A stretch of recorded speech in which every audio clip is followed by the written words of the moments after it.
Olá, estudante da segunda etapa do ensino fundamental do quarto semestre. Esta é a nossa aula de número 2 para o módulo 1, unidade 1, e o nosso assunto ainda é, acompanha aí na tela, hereditariedade.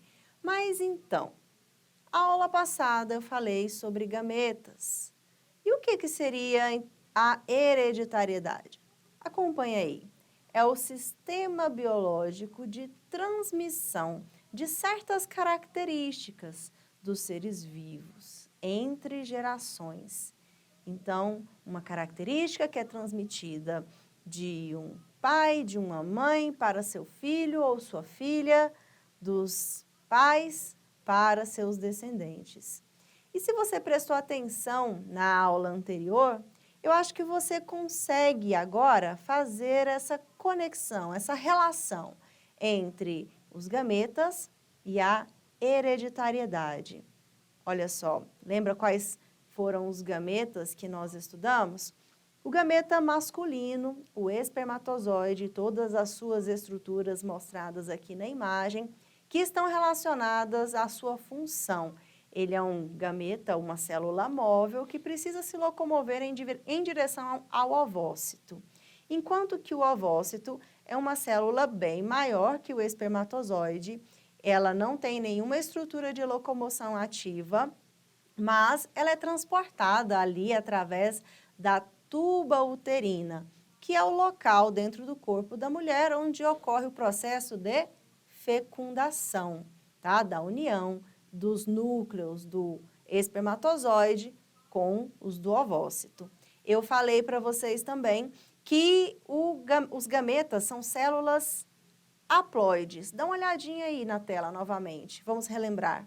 Célula haploide é aquela que apresenta um único conjunto cromossômico, ou seja, os cromossomos não ocorrem aos pares.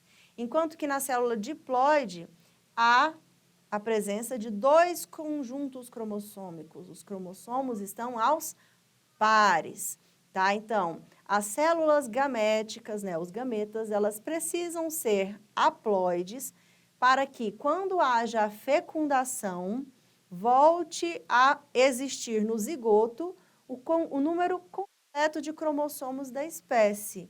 Sendo assim, a gente chama a célula haploide de célula N, enquanto que a célula diploide ela é 2N. Se o gameta feminino ou masculino do ser humano, ele é o gameta N, N igual a 23 cromossomos, quanto nós teremos de cromossomos no nosso zigoto? O zigoto, então, é resultado da união dos núcleos de 23 mais 23, totalizando, então, 46 cromossomos, ou seja, é uma célula diploide, é uma célula 2Ns. Significa que agora o zigoto tem 23 pares de cromossomos. Percebe que o que é herdado, né, o que está presente nos filhos, que é herdado dos pais, são esses conjuntos cromossômicos e que esses cromossomos são responsáveis pelas características que os indivíduos herdarão e expressarão, principalmente ali em associação com o meio ambiente, tá? Então, vamos relembrar o que é o processo de fecundação?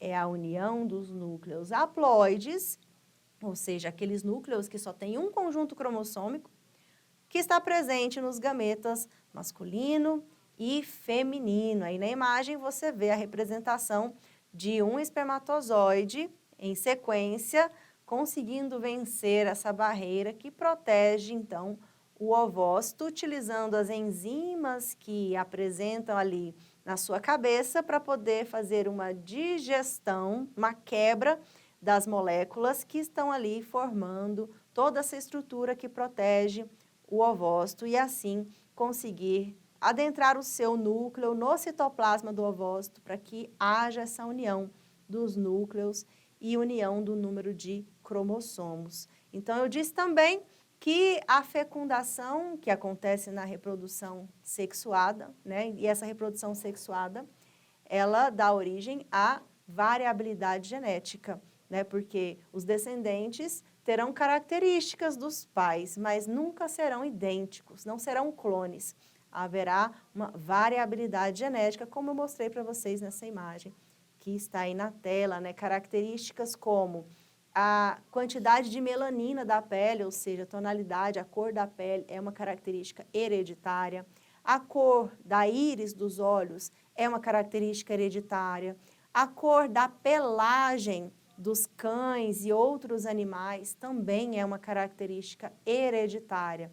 São características que são transmitidas geneticamente, ou seja, estão presentes ali nos cromossomos que estão nos gametas. E através da fecundação, nós temos então essa contribuição para o aumento da variabilidade genética. E eu falei de gametas animais, mas as plantas também se reproduzem sexuadamente. E a pergunta está aí: como são os gametas nas plantas? Primeiro, lembre-se, saiba que existem 4 grupos de plantas: as briófitas, as pteridófitas, as gimnospermas e as angiospermas. No grupo das briófitas e das pteridófitas, que estão representadas aí na imagem, tá? Um exemplo de briófita, os musgos, e um exemplo de pteridófita, as samambaias. Nesses 2 grupos, o gameta masculino, ele também é flagelado. E ele vai precisar nadar até o gameta feminino, que nesse caso dessas plantas é imóvel, tá? Então quer dizer que a reprodução nesses grupos de plantas necessita da água, de um ambiente ali com bastante água, onde os gametas poderão realizar essa natação em direção ao gameta feminino. E como são chamados esses gametas? Olha, o gameta masculino das briófitas e pteridófitas é chamado de anterozoide. E o gameta feminino é chamado de oosfera. Então, agora não é mais espermatozoide, nem ovócito ou óvulo.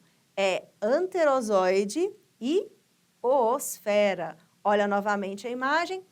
Os anterozoides, que são flagelados, estão localizados numa estrutura chamada anterídeo. E a oosfera está localizada numa estrutura chamada arquegônio.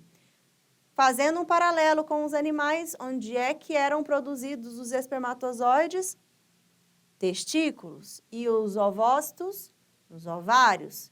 E agora, olha novamente aqui nas plantas, anterozoides estão presentes nos anterídeos, oosfera no arquegônio. E aqui uma representação de um ciclo reprodutivo de uma samambaia, que é uma pteridófita. Aquela parte, né, que fica bem visível e desenvolvida nas samambaias, né, aquela planta é chamada de esporófito. Por quê? Embaixo das folhas, se você já teve curiosidade de olhar, existem alguns pontinhos escuros. Aqueles pontinhos são chamados de soros e eles contêm esporângios. E dentro do esporângio, olha só, temos ali os esporos, tá? E esse esporo, ao germinar, dá origem ao gametófito. Essa parte do ciclo da planta, o gametófito, como o próprio nome entrega para a gente, né? É a parte do ciclo de vida responsável pela produção de gametas, tá? Então, aqui o ciclo de vida das plantas é diferente do ciclo de vida dos animais. Nós temos essa etapa que vamos ter o esporófito, vamos ter a etapa do gametófito, e é na etapa de gametófito que a porção feminina produz a oosfera e a masculina produz os anterozoides. Dá-se a fecundação, a união de anterozoide com oosfera, e aí é formado novamente um zigoto. Esse zigoto cresce e forma o esporófito jovem e novamente o ciclo se reinicia, tá? Então, a parte mais visível, a parte que chama mais atenção ali do ciclo de vida das samambaias é chamada de esporófito, todas aquelas folhas bem vistosas. E a parte que a gente quase não vê, que ela é menor, fica escondido ali no substrato, mas que é responsável pela produção dos gametas, é o gametófito.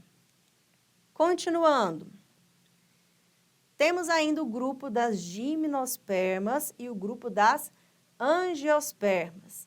Nestes grupos, o gameta masculino é chamado de núcleo espermático e o gameta feminino é também uma oosfera.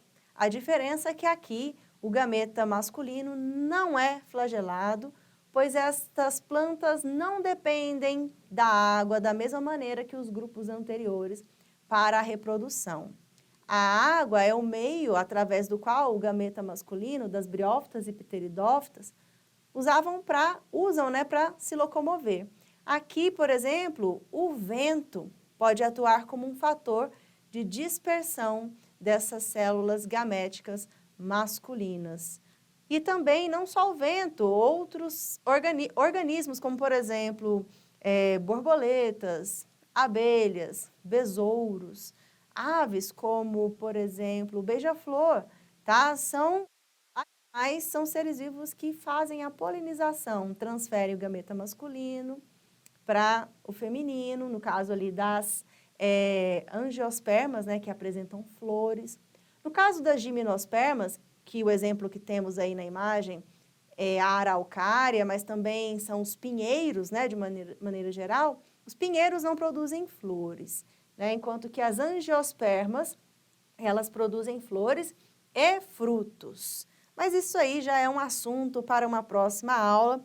Vamos ficar aqui mesmo só com a parte dos gametas, tá? Então, o núcleo espermático, como que ele vai encontrar a oosfera? Isso vai se dar graças ao desenvolvimento de um tubo, chamado tubo polínico. Então, o núcleo espermático está lá no grão de pólen. Esse grão de pólen germina, produzindo, então, esse tubo polínico, que vai proporcionar o alcance dos núcleos espermáticos lá dentro do ovário da flor, no caso aqui das angiospermas, viu, pessoal? Estou falando de plantas que produzem flores, tá? Mas também o tubo polínico, ele é formado pelo gameta masculino nos pinheiros. A diferença, né, que a estrutura reprodutiva não é a flor, são as pinhas, certo? Mas então, concluindo sobre gametas e hereditariedade, fica então a ideia de que os gametas contêm o material genético materno e paterno e é através deles, pela fecundação, que essas características que são determinadas geneticamente são transmitidas de uma geração para outra, tá? Então, a reprodução sexuada proporciona isso, tá? Então, produção de indivíduos diferentes de seus pais, semelhantes, porém geneticamente distintos. E para a gente fechar aqui, pessoal, proponho a gente fazer algumas atividades. Rapidamente, 3 questões. Vamos fazer juntos, olha só. Número 1, dá uma olhadinha aí na tela.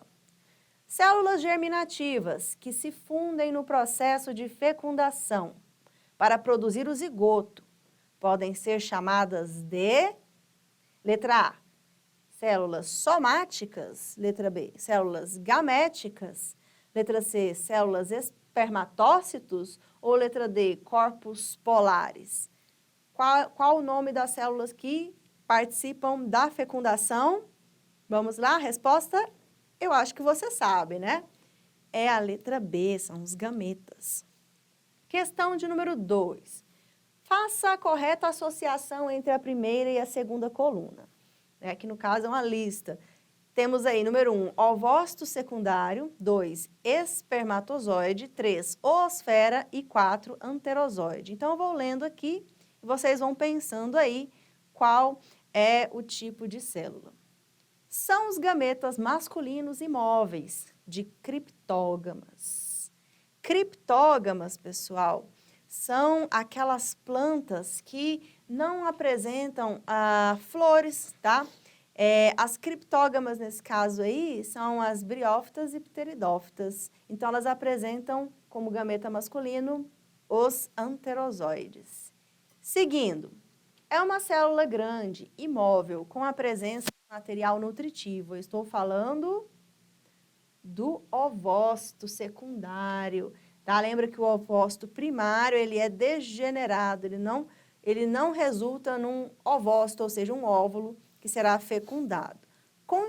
Continuando, é uma célula pequena, móvel e constituída por 3 partes, cabeça, peça intermediária e cauda. Estou falando aí do espermatozoide. E, por fim, são gametas femininos dos grupos de plantas, são as zoosferas, né? Número 3. E fechando, questão número 3, selecione a alternativa que completa as lacunas das afirmações seguintes. 1. Os gametas são formados por um processo denominado de ovulogênese, gametogênese, espermatogênese ou oogênese. Pense aí em órgãos chamados de...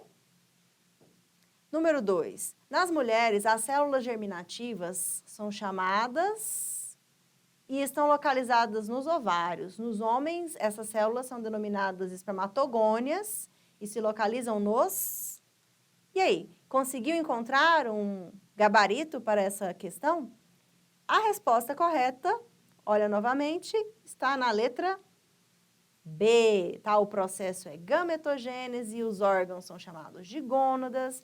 As células germinativas nas mulheres são as ovogônias, enquanto que nos homens as espermatogônias se localizam nos testículos. E assim, pessoal, a gente fecha mais esta aula desta unidade e nos vemos numa próxima. Até lá, tchau, tchau!